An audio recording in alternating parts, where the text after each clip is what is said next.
TCPIP is not just one protocol. In fact, TCPIP is not just two protocols.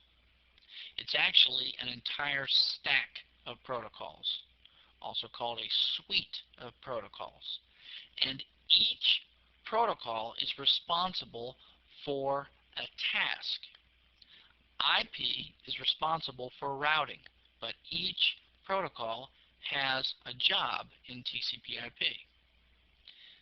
TCPIP uses routers to transfer packets of data, also called datagrams, from network to network so that the overall transmission makes all these networks appear to be one large network. And each protocol of the TCPIP suite performs a single task.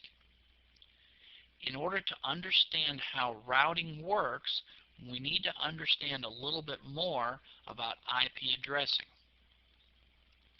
An IP address is like a telephone number.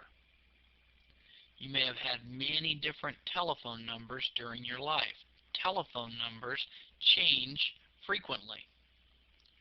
But there's another type of address that is assigned to a computer. It's called an adapter address, or a physical address, or a MAC address. And this address is permanently burned into the network interface card on the computer.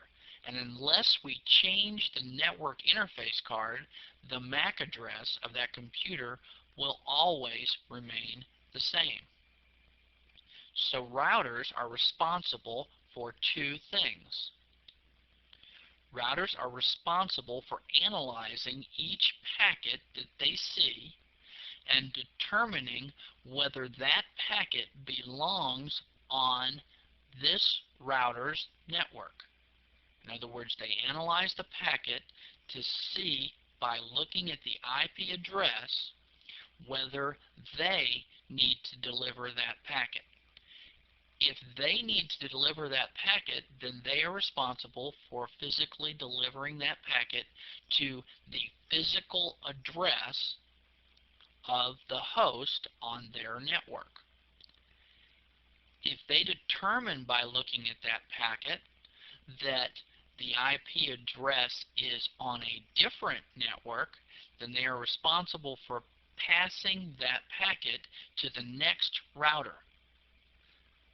The next router will do exactly the same analysis. It will examine the packet to determine whether it is responsible for delivering this packet, or it will pass it on to the next router, and the next router will do the same thing.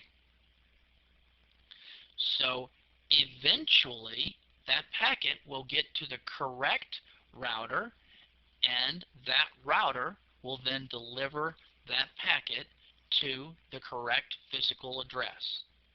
So routers use the IP address to determine whether the packet belongs on their network.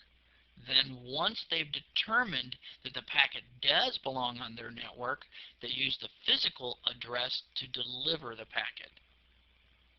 If the packet does not belong on their network, then they use the IP address to deliver the packet to the next router. They also may use the physical address of the next router to pass the packet down the chain.